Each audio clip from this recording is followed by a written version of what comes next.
Working together, Con Edison can consider and meet the state's objectives in providing our customers with a strong energy infrastructure that is safe, reliable, clean, and affordable. The New York State Energy Plan is a report with goals, but by definition, it is not a plan. There's no roadmap to get us to the stated goals to reduce greenhouse gas emissions by 2050 from the 80%, by 80% from 1990 levels. The document is really like a New Year's resolution to lose 15 pounds by February 10th, but to eat chocolate and chips and sit on the couch and wait for the pounds to melt away. I can assure you, it didn't work. It never does. And it's good to have goals, but these goals must be properly spelled out. And I'm going to go back to the diet metaphor. We cannot cut our carbon emissions and replace those missing calories with more fattening to our climate methane from fracked shale gas. We just cannot. This will not work for our fragile climate. Our collective pants are splitting here, and we need a real diet. And it may not be all that pleasant, but we need it. We cannot rely on a swap out. We cannot substitute these carbon for fracked shale gas and think we'll achieve a result that's going to benefit our systems. In fact, we are going to make things much, much worse for the climate. And beyond the climate, we're also going to make it worse for the public health, social structure, and economy of the communities that are forced to host fracking infrastructure, and the suggested new and converted power plants that will run on fracked shale gas. The document does refer to natural gas as a clean source of energy. It is not. Natural gas, which we should officially really start to refer to as fracked gas or shale gas, is methane. Methane is a scientifically proven potent greenhouse gas, and it's really simple math. Fracking equals methane. Methane equals climate change. The question today is whether Governor Cuomo will be a leader in preventing further climate catastrophe. The question today is whether Governor Cuomo will lead New York in a transition to renewable energy or deepen our reliance on the dirty fossil fuels that cause climate tragedies like Hurricane Sandy. Unfortunately, Governor Cuomo's current draft plan would maintain New York's dependence on fossil fuels. It would enable a massive build-out of pipelines, compressor stations, storage facilities, power plants, and other infrastructure. And it would rely on fracking in other states and stimulate the demand for even more fracking. Already, New York's landscape is becoming littered with dirty and dangerous infrastructure projects, from a compressor station in Minisink to the Spectra pipeline here in Manhattan. There are misconceptions about natural gas and nuclear power as being clean. That has to be debunked. Those two sources of energy are not clean, and in fact they are deadly. Both of them are deadly. The gas is deadly for water and air, and the nuclear can lead any moment to a catastrophe. None of us will survive. That's why there is no evacuation plan, because we cannot be evacuated. So you'll have to face that fact if you want to save a few dollars on your bill. On the other hand, we do have this report. It has been referred to, and I'd like to urge Governor Cuomo to look at this report by the engineer, Professor Mark Jacobson of Stanford, and also Professor Ingrafia of Cornell University, who have their life experience is specifically in energy engineering technology. They have spent their 20 or 30 years of their working life to produce a plan how we as the United States can be a leader in technology that we have been in the past to move away from fossil and nuclear fuels. Period. We cannot have another solution. Any other solution is unrealistic because there will be no planet to live on. New York's energy plan must make our state a national renewable energy leader and unequivocally say no to fracking. Our health, our environment, and our social quality of life require it. Now, as a postscript, I want to say, in my small community, Grahamsville, New York, Sullivan County, We have nearby Sullivan County Community College, which is heated and cooled by geothermal. We have the Daniel Pierce Public Library, likewise, geothermal. One should apply logic wherever possible in one's lifestyle.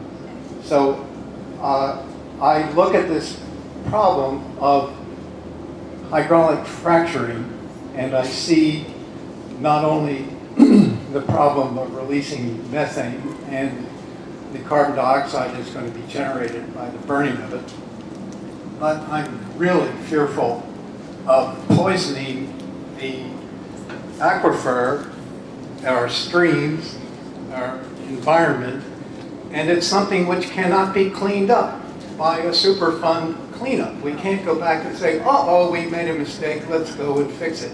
Once these poisons are put in the ground, that's it. We cannot go back. So I am very much opposed to hydraulic fracking, and I want to go on record as saying so. And I think that we have to find alternative sources of energy, which in the long term will allow us to sustain our lives. And I just want to say that I have colleagues who are smarter than I am, who say, oh, it's not a problem. I mean, yes, we have some climate change, but how do you know it's caused by human activity? Well, it's quite obvious to me that the kind of change that has occurred in the last 10, 20 years is not normal. It's not something which has ever been recorded before in history.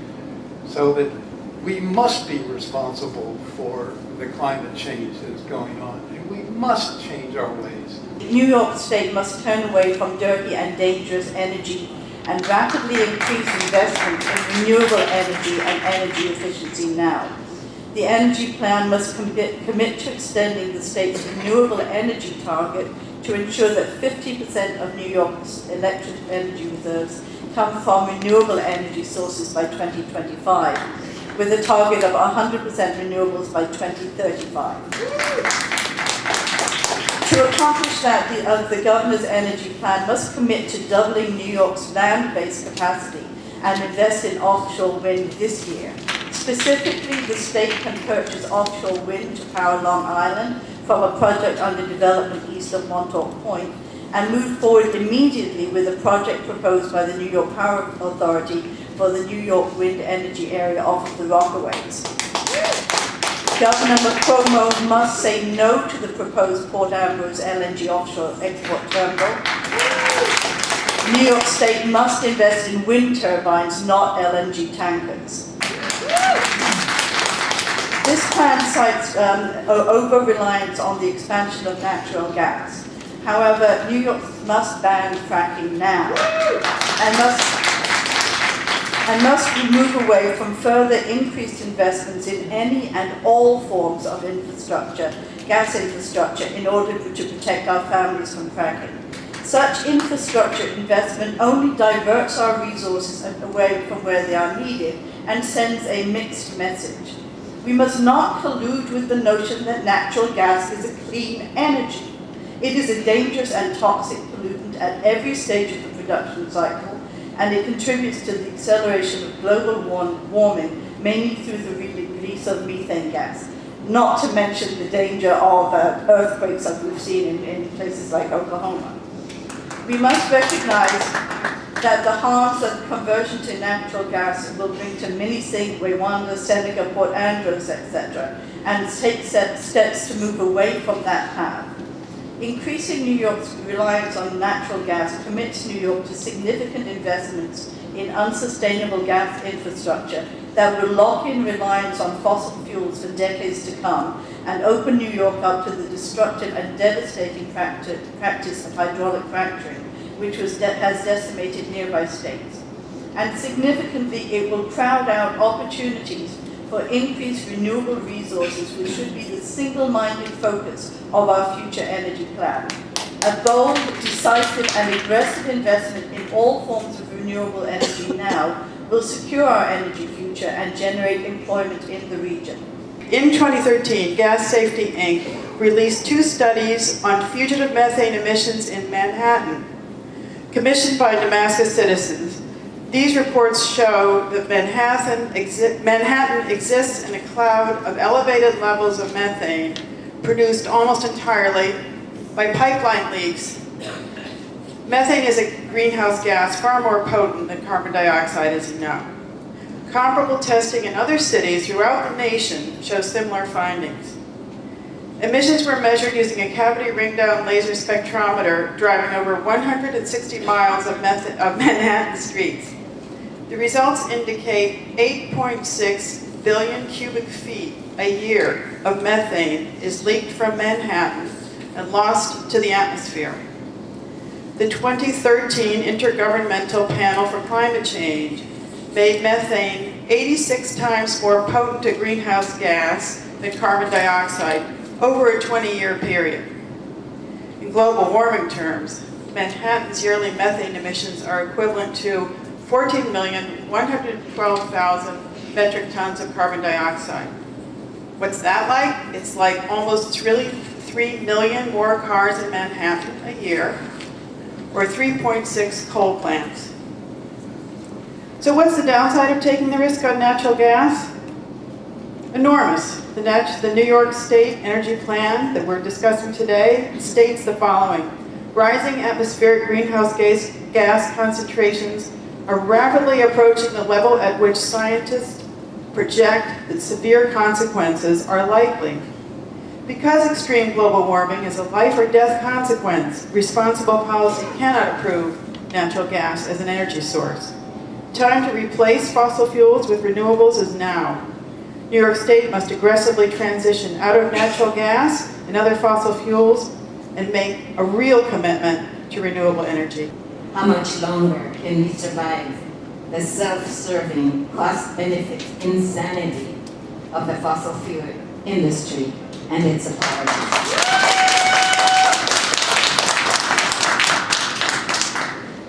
I'm going to quote from my venerable colleague David Ferguson, who cannot be here today. As a general matter, truth reads easily. Fracking's tortured logic makes no attempt to account for the cost of externalities that extractive industry universally assume as a perennial entitlement. The huge cost of healthcare, suffering, and lost productivity.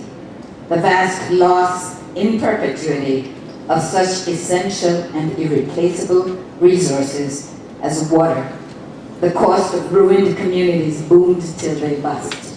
The enormous cost of capital invested in disruptive, soon-to-be obsolete infrastructure. Resources desperately needed to fund existing and future technologies to prevent such devastation as we still can from global warming. The incalculable cost of continuing to cannibalize the planet, scrapping the bottom of the fossil fuel barrel with increasingly dangerous and costly technologies to aggrandize the few at the expense of the many. Devouring the planet that sustains us, self-serving like a cancer that will in the end consume the very society that supports it. Evidently, the only technology the industry trusts is that which boosts its bottom line.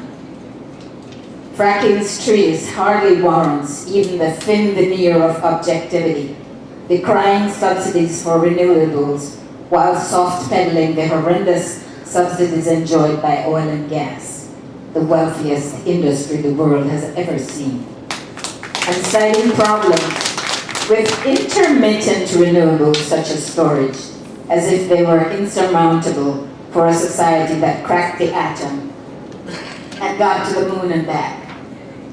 Nowhere is there ever mentioned the critical, dire contribution of methane to global warming, or such ancillary costs as the environmental degradation of the mining and transportation of whole hills of silica sand for fracking, nor the continued devastation of exploding trains, Somehow they can't explain why the trains explode. I wouldn't be surprised if it's the chemicals in the fracked crude. Pipeline spills and the poisoning of West Virginia. Thank you, David. In concluding, please consider these truths to remain self-evident. Our future depends on the widespread development of renewable energy. Your plans for our energy future is severely lacking in this regard, so needs further insight to change the dynamics to favor renewable energy in a comprehensive manner, which gives the sustainability the state needs. And so I end also with a question. Will you be culpable in fossil fuel abomination to foster greed? Or will you be part of the solution? Our state's future depends on your choice. Hello? You guys can hear me? This is actually my first time speaking.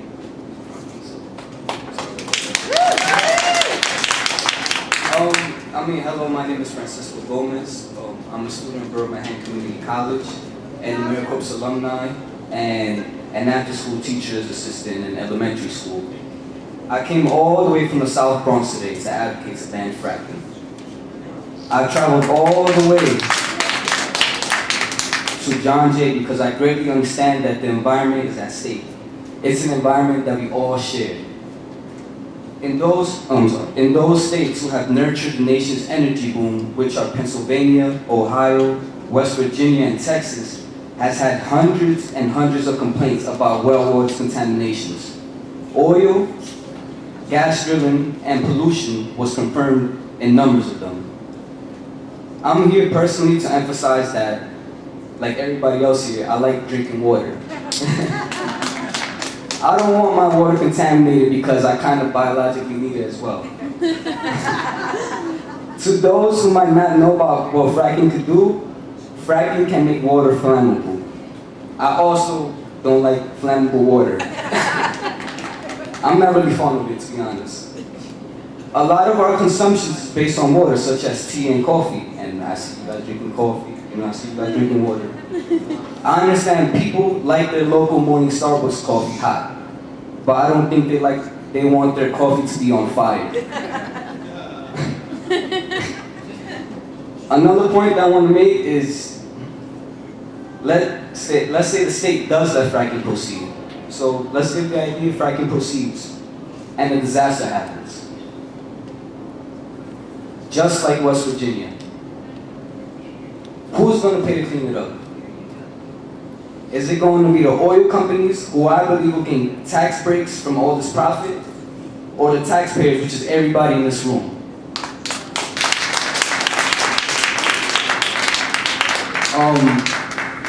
I would like to end my speech with a quote from Margaret Mead. She quotes, "We won't have a society if we destroy the environment." Thank you for hearing my statement. Have a good day. I think that fracking is misspelled. It's not F-R-A-C-K-I-N-G. It's S-U-I-C-I-D-E, suicide.